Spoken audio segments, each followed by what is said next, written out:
Hello, Barton, level 8, lesson 6, oil boy turkey.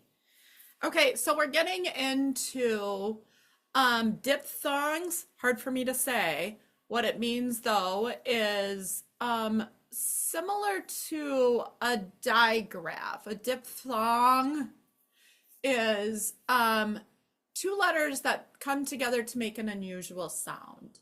Okay, so let's talk about where that is. All right, so we start by just reviewing the word thief and remembering that IE says E here.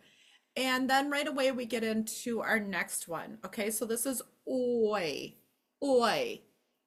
I I wrote it out on the, in the notebook. I'm not sure how you would actually write it out though. Oi. We see it in a lot of words. So we see it in a word like oil or broil or coil or coin or choice. We also see it in a word like noise. Now, I want to look at the word noise for a second because one of my kiddos today, I think we were actually spelling the word. No, it wasn't that. I can't remember what word we were spelling. Anyhow, let's pretend that this is the word that they were spelling today. So, noise. They left off the E here. And I want to talk about why the E is there just as a quick reminder to people because we see a lot of the silent E's in this unit again. The E is there because this is not the plural of noi. Noi is not the base word with an S. Noise. It's not like that. Okay? You might hear people say noise sometimes when they're saying nice, right? But this is not the same. So the E is actually here to make sure that you know it is not a plural of a word. Okay, we see the same thing in like the word horse. Okay, the base word isn't HOR. Not gonna say it out loud, but the base word isn't HOR, right? The whole word is horse. Okay, we see it in a word like rinse, and the base word isn't rin. The full word is rinse, and that's what it means. So anyhow, just a quick diversion, a quick sidebar on that, quick review of silent E and its jobs. We see OI in multi-syllable words like poison or avoid. As a reminder, the AL by itself usually is a schwa, not all the time, avoid. We see it in a multi-syllable word like turmoil. But I want to show you that we only see this in the beginning and middle of words. We also have the beginning of the word like oink, but it's not super common. And oil, okay, there's a couple words where OI is at the beginning, but not very many, right? Okay, but we do have it in the middle a lot. Now, as another reminder, American words cannot end with the letter I. Italian words, Japanese words can. American words do not. And so that's why we have a word like boy spelled with an OY. So the OI sound at the end of a word is OI. And you might say, yes, Lynn, but what about a word like voyage? Well, that's really a French base word with a suffix, age on it. Okay, we have a word like marriage, base word marry. It's kind of the same thing. Okay, so we're going to see and we're going to spell OI at the end with an OI. Enjoy. Now, up until this point, we've only had AY is the only vowel team that we've had where you do not change your suffix because it's a vowel team and it ends with a Y, okay? We talked about this way back in level 5. Well, we're adding 2 in this lesson right here, okay? So again, as a reminder, this is a vowel team. Both of those letters work together to make the sound oi. We cannot change it to an I now, okay? We do not ever change OY to OI and then add a suffix. So the word enjoy becomes the word enjoyable because this vowel team does not change. Just like if we had the word playable, we also would not change the AY there, okay? So same thing. All right, now You also might say, oh, what about the word royal? Well, here's the interesting tidbit. These OY words are actually French words. So Roy is actually the name for king and in French. And so, you know, when the French invaded England and everybody spoke French in England for a while. And then the bubonic plague came through and wiped out everybody. And then England took back England. Well, they were kind of mad about still having some French words, so they started to change some of the spellings. So one of the things that they changed is the word Roy, meaning king. They changed it to a Y. So when you see a lot of these Y words that are in the middle, which is uncommon, it's because they're French. So Roy, it means king. I mean, if you're part of the king's family, you are royal. So that's where that comes from. Same thing with loy. Loy means law. And again, we didn't like the French spelling, so they changed it to the OY. So loy, and if you are loyal to the king, you are loyal, you are a loyalist. Okay, so we can talk about some of those words, kind of fun. I like talking about that. So then we get into the next vowel team, which is EY, and this is going to say E most of the time. There's 4 words I can think of where it's a but not word. So if you want to write down the but nots, here they are. They, obey, survey, and convey. Okay, those are the 4 EYs where the EY says A. Most of the time, it says E, like key and turkey and motley. And this is where I would have kids start to look them up because this is a very uncommon spelling. Okay, we do not use EY at the end of words very often. The most common way to spell E at the end is simply with a Y, something that we've been using for a very long time.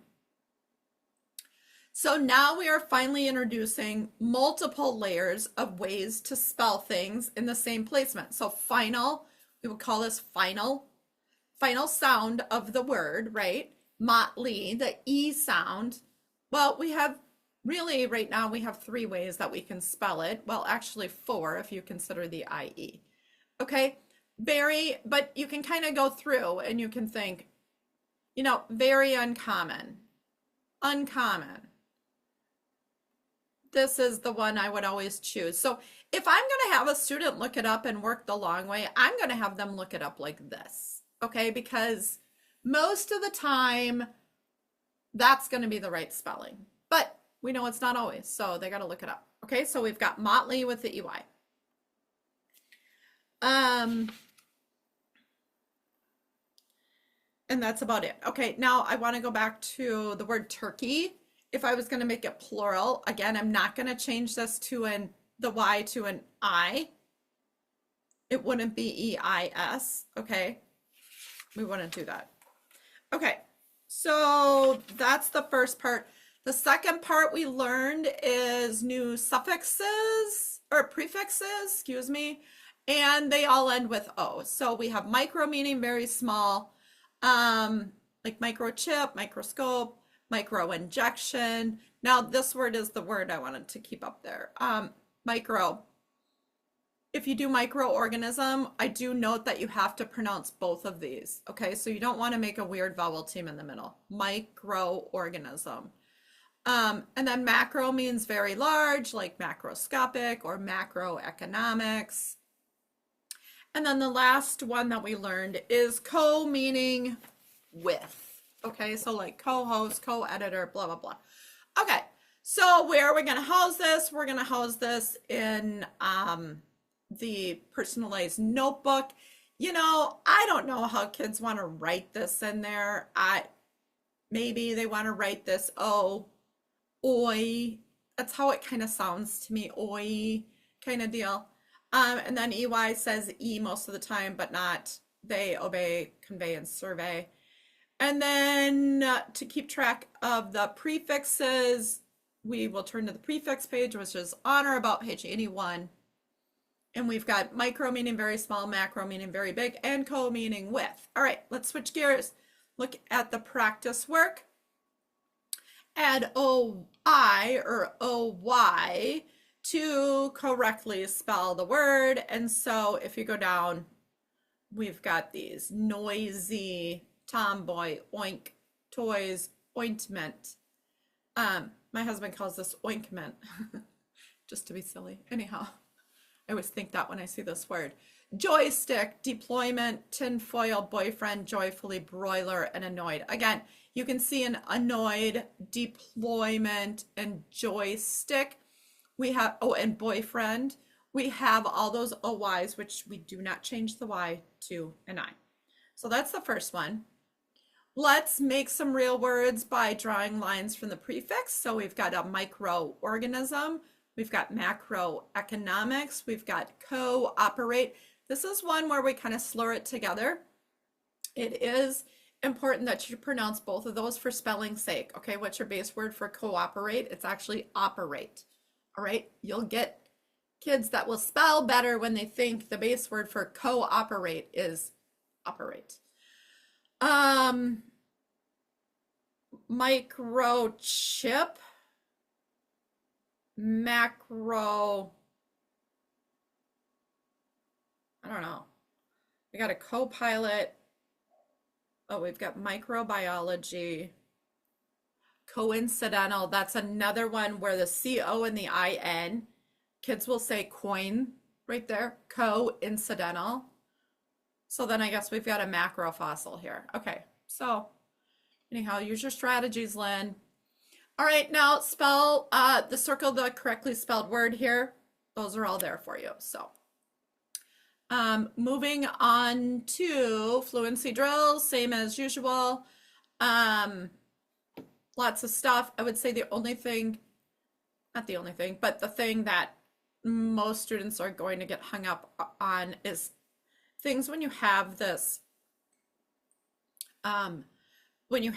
prefix right next to a vowel. A lot of kids have a hard time with that. So if your student is having a hard time with those, just have them highlight that. And again, you know, let's talk about just dividing up some of these words. Oh, I gotta move this toolbar there. Okay, trapezoid. I'm gonna mark my vowels. This is a vowel team. You gotta keep it together. Trap. I would start here, push it to the back, and that would be trapezoid. Okay, that's not a real word, so now I've got to move it to the other side. Trap, zoid. This is a short as an Eddie because it is 3 syllables. Okay. Same with down here, maybe co-educational. Just a note about educational. We do say that with a J, and we do not teach that anywhere. And I've often wondered why, because there are quite a few words that have that D and the U next to each other where they come off as Jew, like that. Educational. We don't even say that, right? Educational.